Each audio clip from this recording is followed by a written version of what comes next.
Olá, meu povo! Está começando mais um episódio do iPod dentro da Central FIAGE, Festival de Inteligência Artificial do Judiciário, que está rolando aqui na SMAP.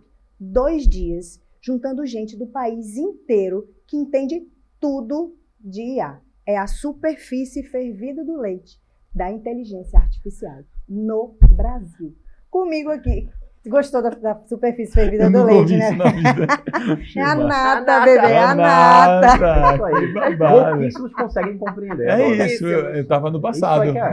Você estava no futuro. Ó, já deu um plus. E cá estamos na mesa colorida com ninguém menos que Renante. Né? Vocês já sabiam que vocês tinham um apelido desse aqui, né? Isso. Renan e Dante. E a nossa convidada, Sinara Batista. Seja muito bem-vinda à mesa colorida. Não que os meninos não sejam, mas é porque eles já são mais locais aqui na SMAP, né? E na mesa colorida. Então, gente, sejam muito, muito bem-vindos à Central FIAGE, a mesa colorida da SMAP. Obrigada. Prazer gigantesco reunir vocês três aqui. Nesse que vai ser o episódio de encerramento da Central FIAGE. Essa era a hora que vocês fazem. Deixa eu te contar um babado. Conta. Steven Spielberg diria que as pessoas esqueceram como contar histórias. Histórias não têm mais meios e fins, elas têm começos que nunca mais deixam de ser começos. Ou Pronto. Seja, é isso. Não será o último episódio, ele é uma reticência, aliás. Você é uma mulher cheia de repertório, babado. Olha a próxima temporada. Aguardem. To be continued. Meninos, vocês já fizeram a nossa palestra da manhã, né? E focaram no humano, no ser humano, ser humano.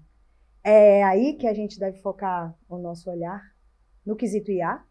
Sim, extraordinário. A melhor tecnologia, talvez a maior tecnologia de todas, é o próprio ser humano, né? Humano, a gente começou brincando dos instrumentos que surgiram ao longo de nossas vidas, nossas histórias, né? A gente falou da caneta, que foi dado o nome de instrumento de escrita, capaz de expressar, não sozinha, né, mas com um humano por trás, né, assim, fazer grandes histórias, né, escrever grandes histórias, nos contar grandes histórias, e é um instrumento.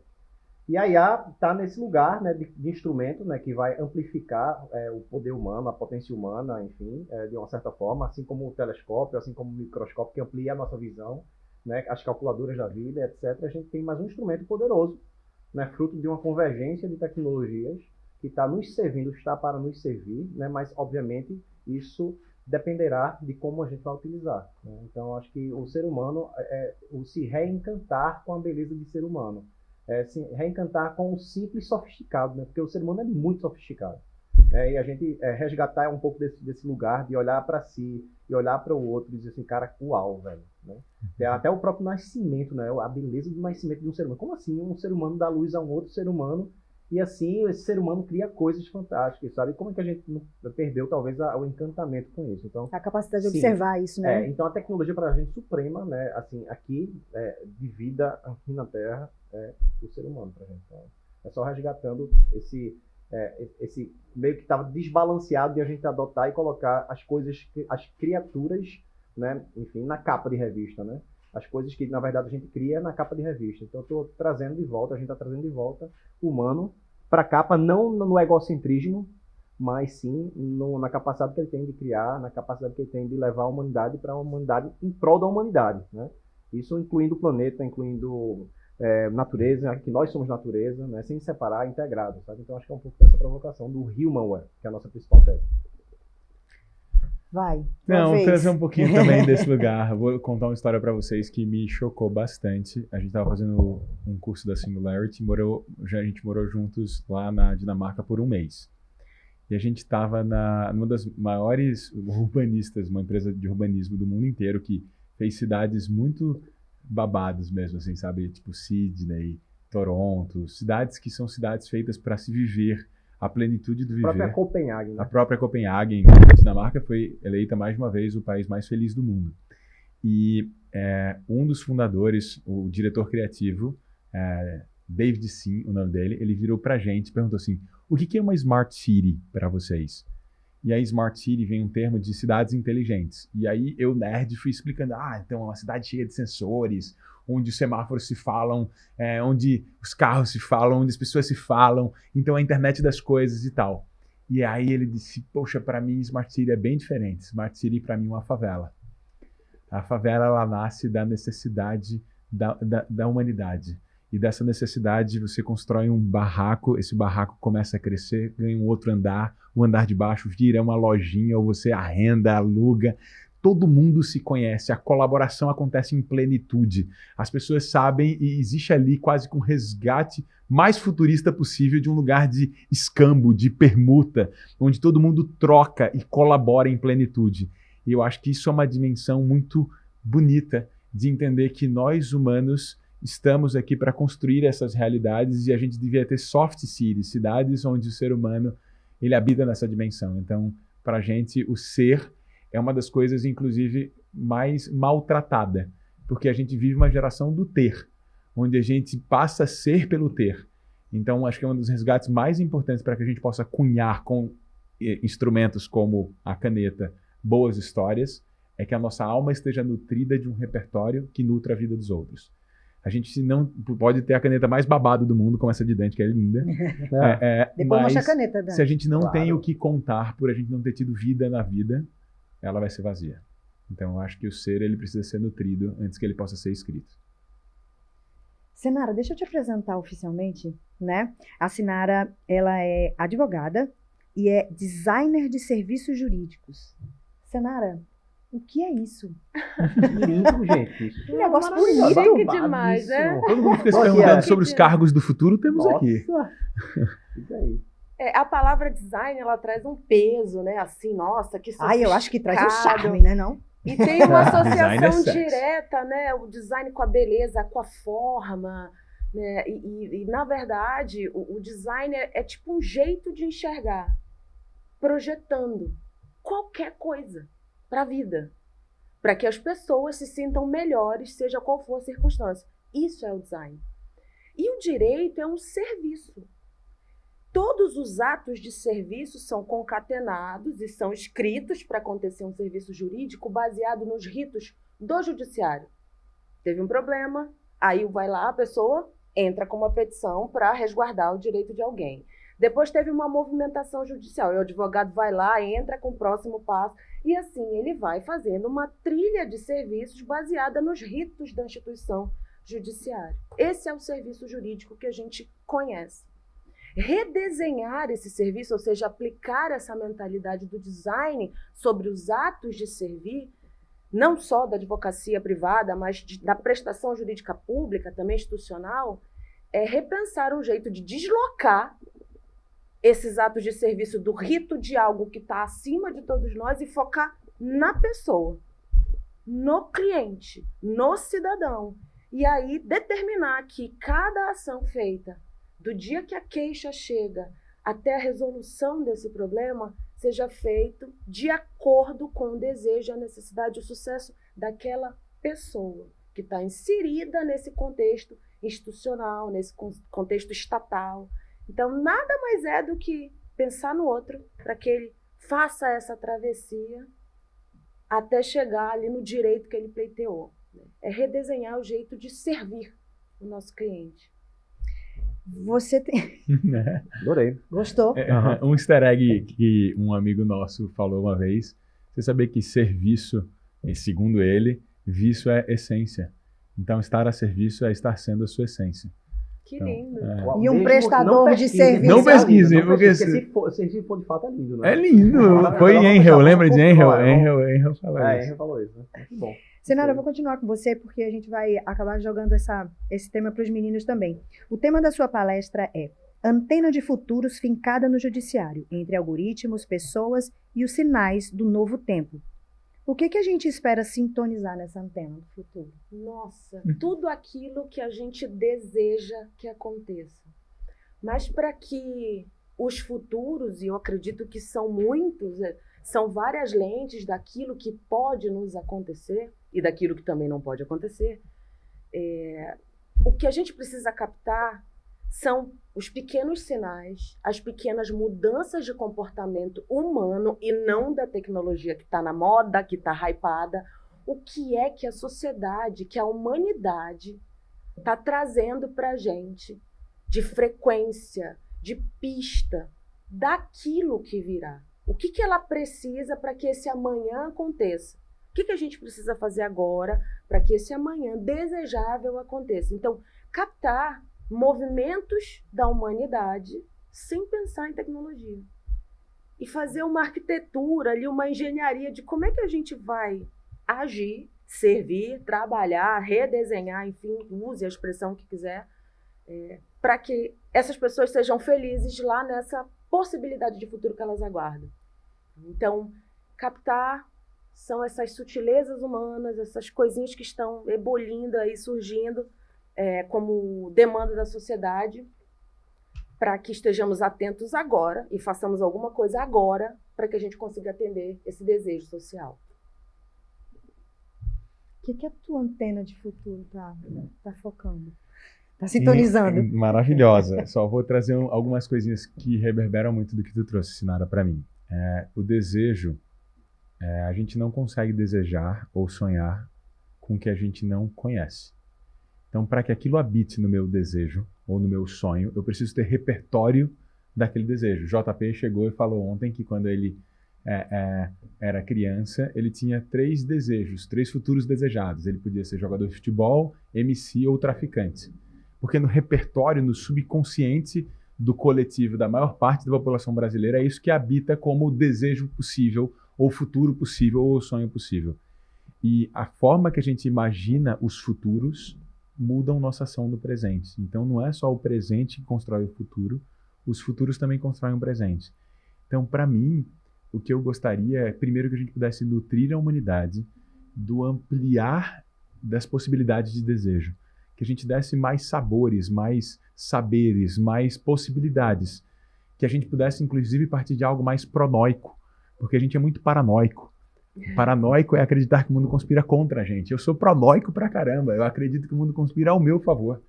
Então, se eu parto de um lugar de fé, de um otimismo realista, né, eu parto de um lugar que eu vou no agora construir esses futuros, porque todos os futuros estão na mesa, mas a minha fé direciona o que eu vou construir no agora. Então, o que eu desejo é que o futuro da humanidade seja a própria humanidade, simples assim, que a gente perdeu pelo caminho. Humanidade tem humildade, humanidade tem olho no olho, tem aconchego, tem o nosso cheiro. Então, eu acho que a gente perdeu isso. É quase como se o futuro do futuro fosse o passado, fosse esse resgate dessa essência. Então, é isso que eu desejo para nós humanos, que a gente possa viver essa simplicidade dessa unidade, sabe? E a gente consegue ensinar isso para IA? Não, eu acho que não. Nem é para ensiná-la. Eu acho que ela não consegue aprender a priori, pelo menos, porque ela não tem alma. Porque o que eu estou falando não é uma coisa que vocês estão entendendo, vocês estão sentindo. O campo do sentir, ele é muito mais poderoso, sendo que a gente decidiu viver a vida no campo do mentalizar, do raciocinar. E essa objetivação da vida, a gente acaba subtraindo dela todo o tempero do subjetivo. Aí deixa, né, do que tem de maravilhas a serem descobertas, a serem resgatadas, né, nesse caminhar de futuros. Né, como a própria faculdade do sentir, né? Ou seja, o ser humano ele é maravilhoso porque, assim, quando eu olho para ele, eu vejo assim, cara, tem tanta potência ainda a ser descoberta, ainda desconhecida, quase infinita, que isso convida você para uma jornada, né, ao desconhecido, mas ao mesmo tempo também eu vislumbro muito que o afeto cada vez mais presente, né, por mais que seja... A gente é muito comum, a gente está sempre lidando com cenários distópicos, né, então a gente é soterrado, né, por distopia, né, por, enfim, toda essas possibilidades de futuros negativos, e quando você vê isso, acaba influenciando e gerando uma frequência de realização, né? Então, a energia de você estar vivendo um lugar de distopias acaba, talvez, lhe contagiando ou lhe influenciando para você, primeiro, reduzir as possibilidades de futuro, né? Ou seja, acreditando que não é futuros e é futuro, então as pessoas falam futuro e não futuros, e tira também o poder, talvez, de trazer como parte dessa história. Assim, cara, você consegue também contribuir e nutrir esse lugar, né? De fazer parte da história e mudar isso que você está sentindo, sabe? Então, acho que, para mim, como futuro e cheiros da manhã, tem esse vislumbrar-se, né, com esse desconhecido, com o que tem a ser descoberto, com os significados e sentidos que a gente ainda está para viver, né? Eu estava pegando um cafezinho agora numa cafeteria conhecida, e é muito legal que a barista me reconhece e diz: oi, Dante, que massa, que seu dia seja incrível. E eu tive um sentimento tão simples de vizinhança, sabe aquela de você passar por lugares e ter um bairrozinho pequeno e você conhecer o padeiro, de você conhecer, né, conhecer o cara do café, conhecer a vizinha tal, e você, em tese, tá ali vivendo um lugar que lhe dá um sentimento de cara, pertenço a um lugar e me dá significado. Então é simples pra caramba, sabe? Então acho que tem muito desse lugar que me enche muito de otimismo e de querer viver mais, sabe? Eu costumo chamar isso de cheiro de coisa minha. Coisa linda. Isso é muito bom, né, não? Nossa. Mônica, eu posso fazer um contraponto ainda Por favor. nesse tema? Eu achei muito lindo o que vocês trouxeram. É realmente inspirador a gente pensar nessas descobertas de futuros a partir de um repertório que nos permita, de fato, desejar coisas que a gente não conhece. E aí é que entra a importância do papel do direito, para que o cidadão que vive uma vida lascada, que não pode se dar licença a imaginar futuros quando ele está dentro do trem, né, com a marmita amassada numa mochila fechada, com fone, porque ele não suporta aquele entorno, né, com 4 horas para chegar, 4 horas para voltar. É aí que entra o direito no papel do viabilizador de futuros, porque só através das políticas públicas é que o cidadão que nunca foi permitido a sonhar e que não teve acesso a um repertório como o nosso, é que ele vai ter o Vale Gás. Não estou defendendo bandeiras, mas assim, uma política pública que garante o gás para cozinhar, que garante a educação, que garante uma assistência, enfim. Os movimentos públicos assistencialistas brasileiros hoje são um grande gerador de repertório para que esse cidadão possa sonhar com esse amanhã melhor, esse futuro grande, futuro desejável. E o direito é essa mão visível sobre o direito constitucional que todo mundo tem que ter acesso à alimentação, ao lazer, ao trabalho, a uma vida digna, à saúde, sabe, a pequenas alegrias. Então, o direito, ele de fato é quem vai possibilitar a construção de um repertório para que, de fato, o cidadão, as pessoas consigam sonhar com esses futuros desejáveis. E é muito legal poder dividir isso com os meninos que vêm desse lugar, de fato, muito privilegiado, dos pensadores, e dizer, olha, tem mais uma ferramenta que vocês precisam estar de mão dada, que é o direito constitucional, para a gente poder levar esse movimento de sonhar com uma coisa muito melhor, tudo aquilo que a gente quer para todo mundo, de forma equilibrada. Oferecer para os diferentes coisas diferentes, apropriadas para eles, para que eles possam sonhar com esses futuros e ter o mesmo repertório que a gente tem. Muito bom, desbloqueia o tabuleiro, né, do jogo, né? Na verdade, o direito. Ele abre essa vazão para que você possa viver vidas e ali ter repertório. Interessantíssimo. Exatamente. Para a gente falar em equilíbrio, né? Por falar em equilíbrio. Gente, como é que a gente consegue, é possível, equilibrar a eficiência tecnológica sem perder de vista o olhar humano ou o olhar no humano, o do humano?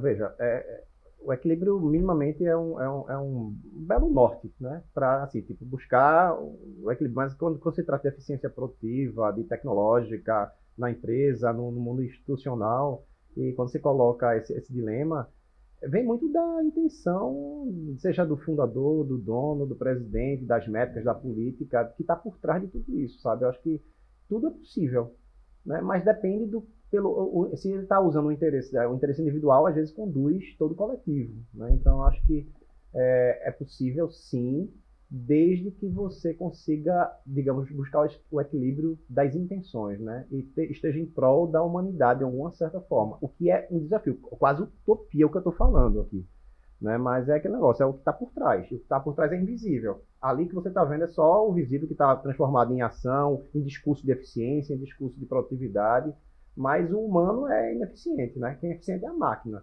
em tese, né? Então, a ineficiência é uma habilidade humana, né? A eficiência a imperfeição é uma arte humana, né? Sabe? Então, acho que tem muito desse lugar. Então, acho que sim, é possível, né? Porque somos donos do processo, né? Em tese. Somos donos da ação. Essa bola é minha, né?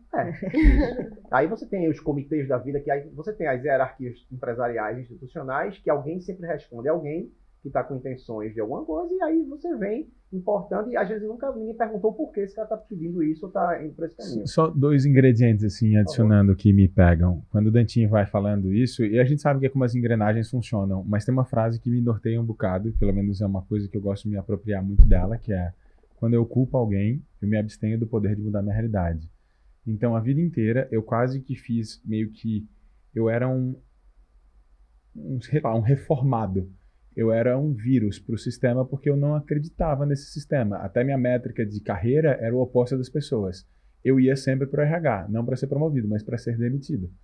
Então, quanto mais perto eu estava de ser demitido, mais estava dando certo, porque eu estava fazendo rupturas ao criar as realidades que eu acreditava. Então, eu nunca gostei de culpar ou responsabilizar o outro. O equilíbrio, para mim, não encontra fora, eu encontro dentro. É um auto-equilíbrio para isso acontecer. E o equilíbrio também não é um lugar que eu quero encontrar, porque eu acho que o equilíbrio é morte. Eu acho que a gente é equilibrista. Então, um batimento cardíaco, você tem altos e baixos. Eu acho que esse pendular que é onde a gente sente vida. É na luz que eu encontro a sombra. Então, eu acho que a gente fica buscando essa utopia do equilíbrio, mas uma coisa que para mim é muito forte é esse símbolo do pendular. Você ressignifica o mapa de sentimentos aí, né? Onde a tristeza e a raiva não são coisas ruins, mas são energias que, se usadas com consciência, levam você para algum lugar. Então, a raiva dá impulso, dá capacidade de você agir. Né? A tristeza traz a reflexão. Né? Então, nesse ecocardiograma que a Renan traz aí, de uma certa forma, não é que o baixo seja algo ruim. Não. É como a gente foi talvez educado no mapa de sentimento de, poxa, eu quero afastar a raiva, eu quero afastar a tristeza, eu quero não são boas. E sim, elas são instrumentos, na verdade, também da evolução, mas é bem desafiador também para eu, adulto, né, que fui habilitado nesse lugar, mas é um exercício, é a consciência de estar sempre tentando aprender e seguir, né? Mas é um pouco sobre isso, eu acho, também. Sobre a sua ótica, Sanara. Olha, equilíbrio, difícil. Eu também concordo com os meninos sobre essa topografia irregular do puxa daqui, solta dali, mas eu acho que toda a vida a gente está na posição de vantagem. Veja, as máquinas, os robôs, né? Todo mundo morrendo de medo da era das máquinas e tal. O que eles constituíram de conhecimento, que não é sabedoria, foi com base em anos e anos e anos e anos de produção intelectual cognitiva humana. Se apropriaram disso tudo de graça, sem pagar nenhum centavo para os donos originais dessas ideias. Ideia custa caro, né? Foi colocado à venda, e nós que produzimos essas informações compramos, mas para que essa tecnologia performe, a gente precisa treinar de novo. A gente está o tempo todo ali. É óbvio, com esses super assuntos de vanguarda, singularidade, o momento da ciência, isso pode acontecer, é um futuro possível, isso pode acontecer. Mas se isso for sinônimo de colapso da supremacia humana, aí a gente vai puxar esse cobertor um pouquinho das canelas dessa IA e vai cobrir o nosso coração quentinho de pessoa. O tempo todo, esse grande brocado do Human in the Loop, agora, o Expert in the Loop, aqui no mundo corporativo, para sempre vai estar nesse in the loop aí. A gente não vai sair dessa posição. O que a gente precisa? Se aparelhar de organização social. Políticas públicas, os sindicatos, as organizações, todo mundo tem que defender os seus, a galinha botar os pintinhos tudo debaixo da asa e dizer, opa, querido, aqui não desenvolve, para um pouquinho de desenvolvimento, aí a gente vai se equilibrar, né? Depois vocês continuam quando a gente tiver minimamente condições de continuar nesse puxa daqui, solta de lá, com a sociedade acompanhando esse movimento. O que não pode acontecer essa disparidade tecnológica desequilibrada e a sociedade ficar ali à revelia, né, do seu destino, porque o império de quem domina essas máquinas aí é o detentor do poder e que vai manobrar aí todo mundo com uma renda básica universal. Eu nem acredito nesse conceito, né? Fala-se muito nisso. Mas eu acho que essa questão do equilíbrio realmente ela não existe. A gente vai num estica e puxa, mas o ser humano sempre vai estar na posição de comando. A gente não pode perder o nosso posto, né, de defensor da nossa própria causa. Deixa eu só provocar, tá? um pouquinho esse lugar junto com vocês. Bora. Eu não quero que o humano esteja no controle e no comando, primeiro porque eu odeio essas duas palavras. Controle vem contra o fluxo, contra a rota, e comando é uma coisa que vem mais analogia militar e guerra e separação, e a coisa que a gente menos precisa nessa nossa espécie é continuar ao comando de qualquer coisa. Marcelo Gleiser, astrofísico, premiado com o Templeton. A gente estava agora, semana passada, lá na Toscana, fazendo um curso com ele, e ele não fala de humanocentrismo, ele fala de biocentrismo. A gente tem que tirar o humano do loop. A gente fez cagada pra caramba. Se a gente pegasse um relógio e ele tivesse 24 horas, o humano chegou nessa terra às 23 horas, 59 minutos e 59 segundos. A gente acabou de chegar e a gente destruiu. A gente fez muita cagada. A gente tem, na realidade, que colocar a vida no centro. A única ilusão que a nossa espécie vive é a ilusão da separação. Existe nós e eles, nós e a natureza. A gente se sente o centro da porra do universo, onde a gente diz que a gente é o topo da cadeia alimentar e que a natureza inteira está a nosso serviço. E não é bem assim. A natureza é um ecossistema e não um egossistema. Se eu como, eu faço cocô, que vira adubo e volta a ser alimento. Tudo é circular na natureza. A gente se separou dos outros. A gente fala que a gente é melhor, que a gente é maior. Maior do que quem? Que ranking é esse? Você analisou os 8 bilhões de seres humanos, ninguém é melhor do que ninguém. Todo mundo é diferente. Então, a gente, de novo, vive uma ilusão de separação, competição, comando, controle, uma frequência completamente desvirtuada. A gente se separou de nós mesmos. A gente nasce original, a gente morre cópia. A gente é tão brasileiro, a gente é tão apaixonado pelo carnaval. A gente até teve um frevo babado hoje. Que a gente passa o ano inteiro de máscara e a gente só tira no carnaval. O nome da nossa empresa, Gravidade Zero, vem de esvaziar a mochila. Michelangelo diria que eu via o anjo dentro daquela pedra maciça de mármore e o que eu fazia era esculpir para tirar os excessos. Os excessos é o ter versus o ser. A gente cagou o rolê. A gente cagou no maiô. Né? A gente literalmente... É um termo mais chato. A gente fez, a gente fez muita besteira. Então, a gente se separou de nós mesmos. E a gente se separou da tecnologia. De novo, a gente tá, nós e eles, nós e a tecnologia, nós somos os criadores dela. E ela é uma extensão da gente. Então, eu acho que a gente deveria colocar a vida no centro.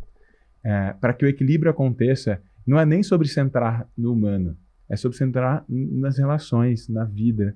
Né? Até assim. Porque o tempo urge agora, né? A gente agora está com indicadores globais, climáticos e etc., que não dá... Assim, a gente não tem o tempo que a gente acha que tem, entendeu? Para fazer os ajustes necessários. Então, acho que esse redirecionamento das prioridades integradas e com a vida no centro, eles são um grande desafio hoje de a gente se dar conta e existe uma consciência que, pelo menos, direcione e faça com que a gente caminhe um pouco nesse lugar, sabe? Minimamente para ajustar o que a gente fez, realmente chegando nos 48 do segundo tempo e em tempo recorde ter feito o que a gente fez, né? Gerado esse problema global que a gente tem hoje. Então, acho que realmente é um grande desafio, mas concordo com os ingredientes que aqui estão colocados, com o todo. Que acho que dá um belo exercício de construção, né? De realidades futuras. Né? E quando você fala das big techs e afins, eu sou um romântico canceriano bizarro, assim. Eu tenho muita fé, eu sou muito otimista na minha fé. E eu queria te dizer como é que eu enxergo isso, tá? Pai e mãe me ensinaram uma coisa. De novo, tudo que a gente fala na vida não é sobre o certo e errado. A palavra que eu mais amo, inclusive, é pedir perdão. Porque quer dizer que eu estou evoluindo, que eu estou aprendendo, tá? Então, hoje, com aquilo que eu sei, eu vou te contar o que eu sinto. Eu não vim de família rica, eu vim de 2 pais professores que me ensinaram valores muito fortes. Esse é o maior legado que eles me deixaram, esse eco de tratar um ser humano, tocá-lo pela alma, com muito cuidado, com muita cautela. E pai e mãe me ensinaram que a abundância era propriedade estoque. Quanto mais eu tivesse casa, carro, esse tipo de coisa, na realidade deles, quanto mais eu tinha uma vida farta, abundante. E na Singularity, a gente aprende que abundância não é propriedade estoque, abundância é acesso. Porque tudo que eu tenho é uma gota, o que eu não tenho é um oceano. Tudo que eu sei é uma gota, o que eu não sei é um oceano. Então, por muitos anos, eu sinto que as pessoas elas ficaram de fora. A gente ainda tem infinitas discrepâncias. A soberania dos dados, como os modelos são treinados, as intencionalidades por trás dos mesmos, os vieses, pouca diversidade de raça, de gênero, pouca diversidade de dados do nosso país latino e afins. Mas o que eu sinto é que hoje eu atendo as 100 maiores empresas do país com o Dantinho. Hoje, a pessoa mais pobre do Brasil que têm acesso à internet e celular, eu sei que nem todos têm esse privilégio, mas aqueles que têm esse privilégio têm uma IA melhor do que as melhores e maiores empresas do país. Isso, para mim, é uma democratização de um instrumento de construção de futuros absolutamente fascinante, independente dos vieses dele.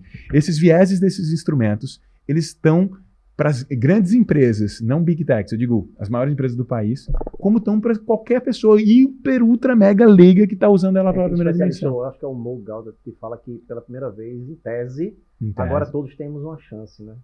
Eu acho que é um pouco disso que você está falando. Claro que pode ser, mais uma vez, é utópico, tem coisas a serem sintonizadas. Eu estou navegando na utopia. Mas o que eu acho que você quer dizer é o seguinte, que as pessoas físicas hoje podem ter instrumentos que são tão poderosos ou mais poderosos que as pessoas jurídicas.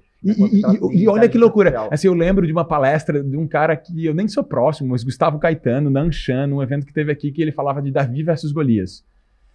É o primeiro momento da história da humanidade que a gente tem uma pessoa que montou uma empresa sozinha que vale mais de 4 bilhões de dólares. E fez isso em 3 meses. Então, isso é bom ou ruim, tem altos impactos. Não é nem sobre o montante gerado, é sobre o acesso. Né? É um cara em burnout. Que não é sobre um caso de sucesso. Não. São acontecimentos dessa nova era que eu acho que a gente está infinitando as pessoas. Outrora, a capacidade de execução era privilégio de muitos. Um termo hoje, por exemplo, que está subvertendo o trabalho no mundo inteiro, chama HIC. Não sei se vocês já ouviram, mas chama High Individual Contributor. O que é isso?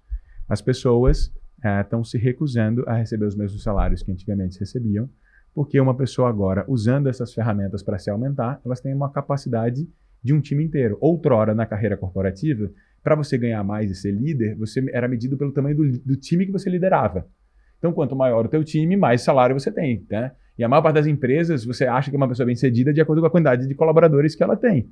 Sendo que é a primeira vez na história da humanidade que uma pessoa com um sonho, com um sacro ofício, com uma missão, se ela souber usar essas ferramentas que estão à disposição, com vieses ou sem vieses, ela pode mudar o mundo dela e o mundo ao redor dela. Mas, de novo, eu sou um romântico, utópico. Eu estava até dizendo assim, até a responsabilidade de inclusão, até, obviamente, de uma forma muito ousada, até nunca mais tinha falado isso. A gente fala o seguinte, quão irresponsável incluirmos socialmente pessoas que não estão excluídas numa sociedade doente, entendeu? Onde a gente está querendo deixar. Então, assim, eu fico preocupado se não é melhor dar o bypass na humanidade. O drible da vaca. Porque talvez é isso que eu estou dizendo. Isso tem muita doença aqui nesse lugar, sabe? Tem muita gente querendo sair, tem muita gente... Claro que, obviamente, mais uma vez, salvo todas as palavras e cuidado aqui e carinho com todos, mas é um pensamento tipo, cara, não sei se é sobre isso, é sobre construir novas realidades para fazer um bypass nesse lugar que chegamos e que dizemos que é bem sucedido, né? Mas que está gerando uma sociedade doente, muito grande, com modelos de negócio doentes, com intenções completamente perversas, com intenções muitas vezes egoístas e individualistas, né? Um mundo completamente centralizado, e eu estou tirando um ser original, transformando ele num ser, numa cópia do que é bem sucedido e ter acesso ao negócio, sabe? Então, até questiono isso, nesse nível, sabe? De construirmos realidades paralelas, como conhecemos várias pessoas maravilhosas que estão fazendo esse trabalho forte, sabe? De construir mundos paralelos em que vão ter um novo conceito do que é, de fato, né, ser bem sucedido, se assim posso usar esse termo, né? Senhora, você tem alguma observação para fazer? O que é que você quer concluir? Deve ter 1 milhão. Ela tá ali assim, a cabeça dela... Não, eu acho incrível e de verdade, eu respeito muito essa visão ampla e otimista e até lúdica que os meninos têm. Essa construção que eles trazem, isso de verdade enche o meu coração de esperança e eu fico cada vez mais sedenta por conviver pessoas e que conseguem botar essa lente diante da cara e desvelar o sistema. Mas eu sou uma operadora do direito. E dentro do direito corporativo em específico, onde a gente vê crimes, um crime recente agora, alguns advogados promptaram algumas informações com letra branca, no papel branco, para enganar a IA, que estava lendo um documento jurídico para que o outro advogado enfim. Não conseguisse ver. Então, veja, e aí ignorasse os documentos, se não né? tiver um ser humano letrado no comando dizendo não, isso não pode, isso é um crime, isso é inconstitucional, isso viola direitos, não passa. Esse é o comando não no sentido militar, no sentido protecionista. Porque o Brasil, a gente está falando de Brasil, Brasil, Brasil, o Brasil, de verdade, eu acho que o Brasil é um dos lugares mais incríveis desse planeta. O brasileiro, aquela historinha de estudado pela NASA é real. Essa habilidade milenar do improviso, da gambiarra, isso é incrível. Mas o mesmo talento que a gente tem para resolver essas coisas na base da, entre aspas, gambiarra, o jogo de cintura, o ziriguidum skills, que é uma coisa do brasileiro, o brasileiro também tem talento para fraude.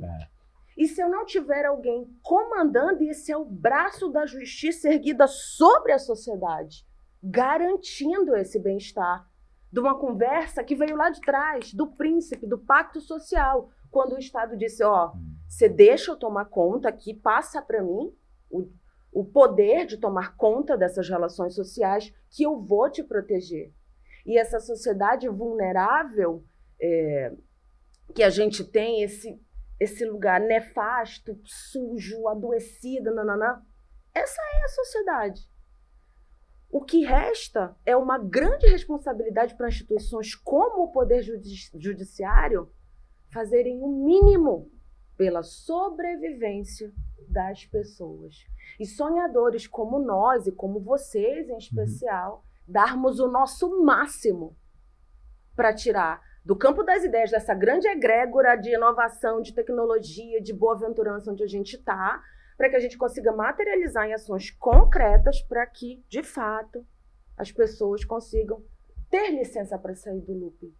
Ter licença para a Matrix, que todo mundo fala, né? Como é que você vai tirar o véu da Matrix para enxergar a realidade? Como é que a gente coloca a vida no centro, sendo que a sua vida está penhorada? Para que a gente se dê licença a fazer divagações belíssimas como essas. Olha, saio daqui muito melhor do que entrei. Mutuamente, ouvi-los, né? E talvez eu até alivie um pouco a minha aspereza com relação a esse olhar. Mas, de fato, eu sempre coloco a minha luneta, não é nem uma lente, é uma luneta, lá na sociedade, onde está a vulnerabilidade. Ali é possível a gente colocar a vida no centro das investidas, ou de fato a gente precisa que alguém arregace a manga e diga, aqui não.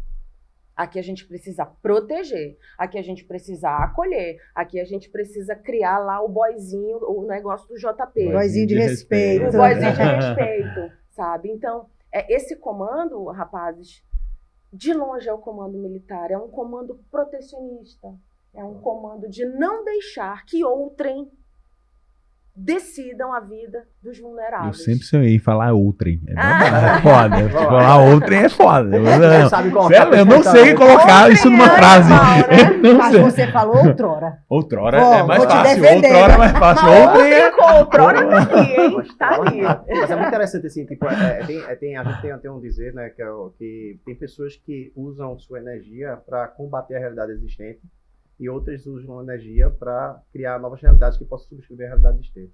Ambas são necessárias. Então, é isso que a gente tem que fazer. Olha aqui, ó. A gente tem que dar É isso. A dança, por isso que é complexo. A complexidade é tudo junto e misturado. É tecido junto. Não é nada separado, exatamente. A gente tá, obviamente, sempre pecaremos em nossos dizeres, né, com o reducionismo da capacidade de nossas palavras representar o todo. Então, a gente precisa de rodas e rodas de diálogo para que os componentes aqui, os nutrientes, estejam aqui para começarmos a brincadeira. E né? é Mas aqui que vai surgir substância nova, entendeu? Isso. Juntou ali quem está sonhando com quem está ralando. Pronto, agora juntos, o que a gente pode fazer para que esses futuros sejam menos piores?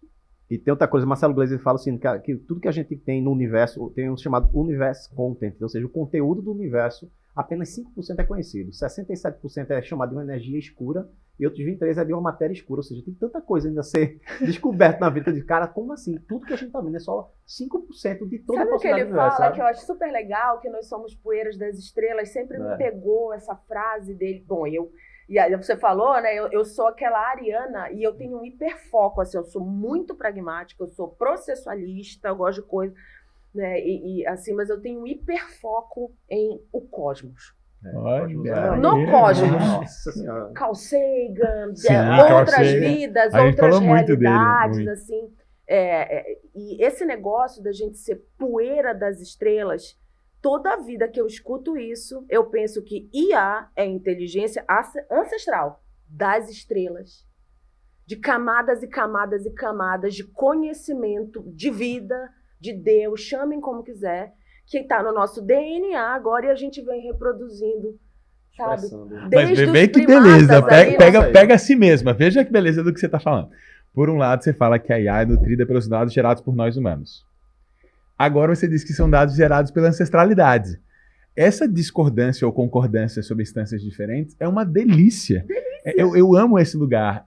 Eu sou uma pessoa que eu renuncio muito à propriedade, ao direito autoral.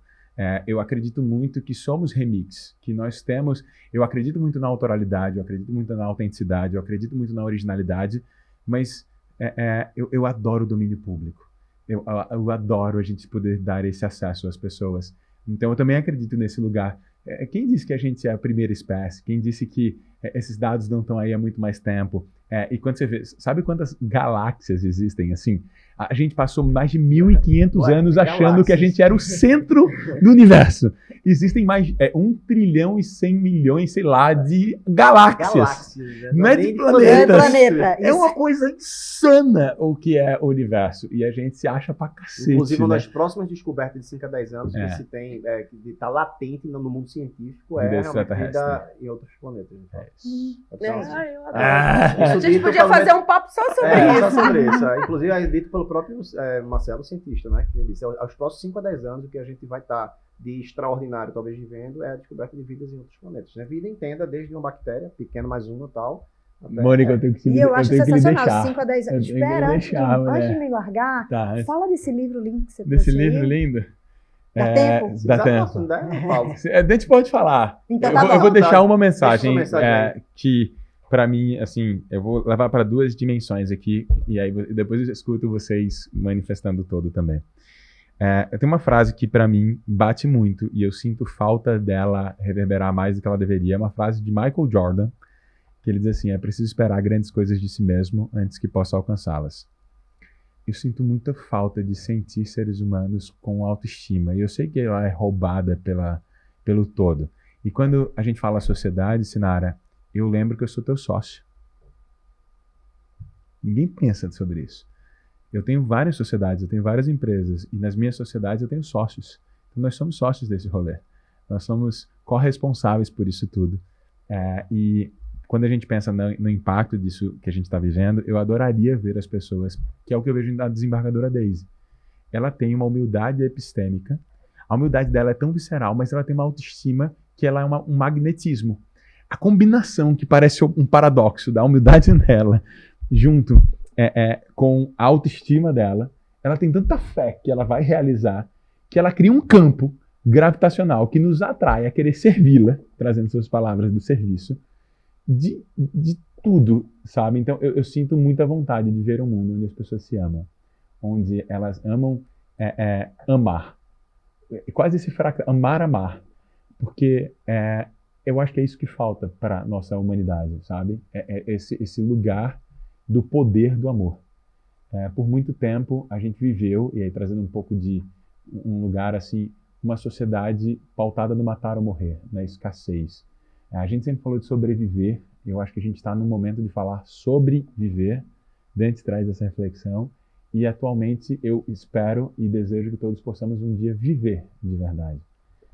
E eu acho que nessa dimensão a gente tem que tirar a frequência do masculino, que é essa frequência que parece estar sempre competindo, para abraçar a frequência do feminino, do amor incondicional, do afeto, do acolhimento, porque é isso que nos falta. Essa dimensão do amor enquanto a cura máxima. Eu acho que essa é a mensagem mais importante que eu sinto de deixar para vocês. Eu tô indo por amor à minha esposa Luana e a meu filho Luca. De alguém sair no meio de um podcast. Eu tô grávido do Luca com a Lu, e a gente tem um exame aqui da gravidez, então eu não queria deixar de viver esse momento. Por isso que eu vou deixá-los. Nem a gente ia querer que você deixasse de viver esse momento. Até porque deixa mais claro ainda o quanto as pessoas estão achando brechinhas para vir dividir com a gente aqui, compartilhar com a gente, né? Ó, então, o livro tá aqui pra explicar. Beijo. Beijo, Bom obrigado. Obrigado. Obrigada. Um beijo mesmo. 2 cancerianos, eu despedi sem um beijo de verdade, não é não? Beijo. Obrigada. Beijo, Lu. É nóis. É nóis. Obrigada. Voltemos, né? Tipo, Foi, tem né? que dar pro corte aí, né? Que corte que nada, vai assim mesmo. Adoro. Bastidor e mundo A qualquer. gente até tá chegando no fim do nosso tempo. Agora o A saiu, né? É, Agora eu Adorei. peguei, agora eu Nossa. peguei. muito triste. Mas vamos falar, né? Aqui a gente tá super feliz. A gente lançou isso no final do ano passado, o livro Gravidade Zero. Tem 2 capas, né, inclusive. Pessoal, bem nossa cara, que a gente foi inspirado no mundo infantil. Né? Como a gente coloca esse livro no mundo corporativo, que está muito sério e chato às vezes, então a gente vai pegar o seguinte, o benchmark no mundo infantil e fez essa obra em que essa parte aqui a gente traz as teses autorais nossas, né? Que a gente fala, por exemplo, que inovação pode ser uma distração corporativa. Né? E está todo mundo olhando muito para fora e não olha para dentro onde tem a originalidade, né? O tirar de dentro, né? Enfim.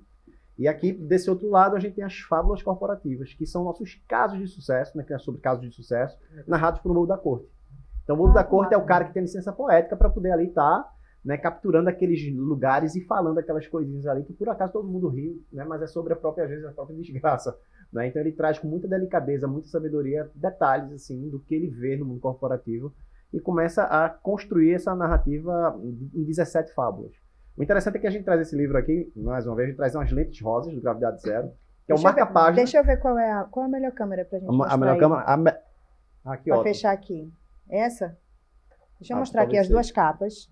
Tá, verdade. Que a curiosidade vai aqui. Peraí, pra cá, né? Que é uma. Tá. Essas são as fábulas corporativas. Ó, uma. E aí o livro, Tcharam. no meio, convida você a inverter e você passa aí a ver nossas teses autorais no Gravidade Zero. Então é desse lado aqui que a gente vai usar. É isso. O E marca- a lente você vai usar ela ao longo das figuras. As figuras têm mensagens que são escondidas, que só são vistas com essa lente. Que Ai, demais, não, né? mentira. São os easter eggs. É os easter eggs aí que você vai Meu estar, Deus digamos assim, do coletando, céu. sabe? É só onde Eu vou mexer nisso aqui só já onde tem já. figuras, é isso. E a gente lançou, né? E tá sendo vendido aí, sei ó, lá, deixa eu ver. vários Olha lugares aí, livrarias, Amazon, aqui em Recife, aqui em Pernambuco, na livraria Jaqueira, que todo mundo conhece, que é uma delícia. Aqui, ó. maravilha. Consegue É isso fechar? aí. É só para Ó. aqueles que buscam paciência, né? Paz. Tcharam. A ciência da paz, né? Então vai ter que ter um tempinho Tá aí aqui, ó. investido. Olha que delícia. Aqui. Maravilhoso. Amei. É isso. E foi tudo feito à mão por artistas, tá? Por artistas nossos, dá tudo à mão aí. Zero IA, tecnologia, com todo carinho. É isso. Essa obrinha. Obrigado. Emocionei. Lindo, filhote, né? Filhote. É isso. Lindo de morrer, Renan. Aí é um Gigante livro de mesa, né? Faces. Um livro de mesa, pessoal. Então, ó, como eu falei, a gente estava terminando já aqui o nosso momento de trocas, né? De trocas de experiências, de compartilhamento. Quando o Renan nos deixou, nos largou, né? A anunciação, né? Do fim, né? Pois é, né? Nossa Senhora. Mas, ó, eu não podia terminar esse episódio, terminar não, né? É. Não temos fins. Concluir esse episódio sem dizer, olha, tinha alguma coisa que eu devia perguntar e não devia ter perguntado? Não, ou, quer dizer, devia ter perguntado não, que eu devia ter perguntado e eu não perguntei. Tem aquele recadinho de amor que vocês querem deixar aqui pra gente se despedir? Maravilhoso. Ah, Vamos ver aí. eu acho que sim, que eu sempre tenho alguma coisa para dizer. Adoro esse povo falante que tem que dizer. Não, mas assim, é um convite direto aos operadores do direito, aquelas pessoas que se comprometem com o direito, que se comprometem com a sociedade, que a gente quebre um pouco essa lente linear que a gente é forjado a ter na graduação, essa mentalidade muito binária, essa impossibilidade de errar. Então a gente aprende muito sobre justo, injusto, certo, errado, procedente ou procedente. A gente tem uma visão binária e é treinado para raciocinar entre polaridades extremas. E o meu convite para as pessoas é que elas se deem licença à experimentação. Que a gente vá testando formatos de novos atos de servir para que isso seja melhor para a sociedade. Que o direito de fato cumpra a sua promessa. Né? Então, experimentem, testem novas possibilidades, conversem com outras pessoas de outras áreas. Transdisciplinaridade, multidisciplinaridade, interdisciplinaridade. Chamem todas as disciplinaridades para comporem o direito. quando a gente junta todas essas mentes num grande ambiente de experimentação, certamente a gente produzirá soluções melhores para a nossa sociedade.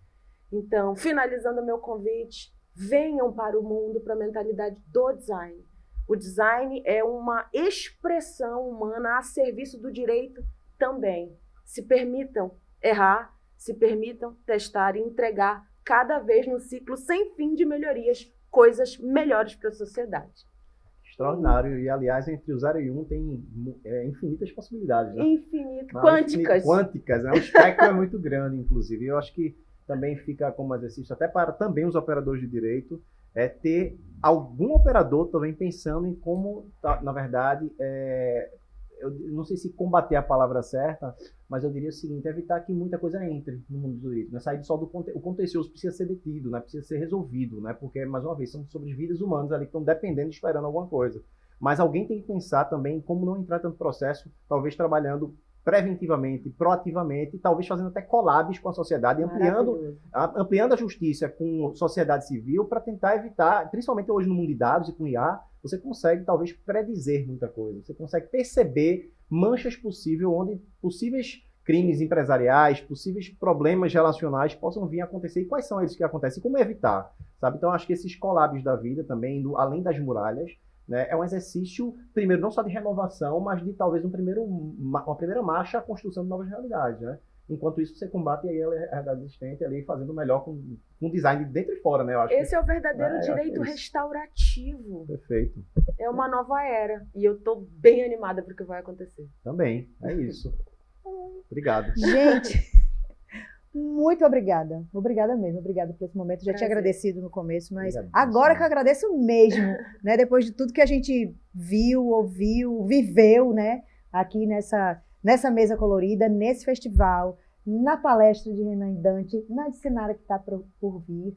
É encantador ver esses mundos se encontrando, né? Não se chocando, se encontrando. Demais. Maravilhoso. Então, nossa, mais uma vez, obrigada. Prazer, real. Agradeço também. Obrigada. Muito pela oportunidade. Valeu. E para vocês que acompanham ainda a nossa Central FIAGE, perceberam a quantidade de coisa que a gente trouxe para cá e para vocês? É com isso que a gente trabalha. Ó, um cheiro para vocês tudinho. Fica ligado, que ainda tem muito mais para acontecer. Tchau, tchau.